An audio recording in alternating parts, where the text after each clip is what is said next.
जे अशरफ हो गया जी डेलेगे 24 तो आज बेगर बाइसेप को वर्कआउट को भी तो बैक कर जाने खातिर मैं single hand dumbbell rocker 3 set कर मारा दोनों साइड से 520 सेट करके मार लो देख पड़ता अगर नेक्स्ट अगले बेंड ओवर रो डबल डबल लेके मारता under hand bend over rocker 3 set मार लेता देख पड़ता सेम स्टेप और नेक्स्ट अगले नेरो कर बेंड ओवर कर 3 सेट और लास्ट के बारे रियर डेल्ट फ्लाई कर 3 सेट 15 से 20 करके मार लो এখান থেকে পড়তে তার বাইসেপের খাतिर প্রথম স্টার্ट করলাম मैं कंसंट्रेशन करके 3 सेट करके मार लो नेक्स्ट अगले सेकंड नंबर में स्टैंडिंग बाइसेप करके 3 सेट और थर्ड नंबर में अगले हैमर करके 3 सेट और लास्ट के बाद अगले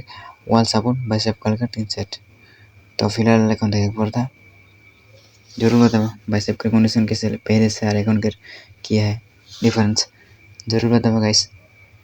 तो এখন থেকে পড়লা ব্যাকের कंडीशन तो वीडियो ভালো লাগলে तो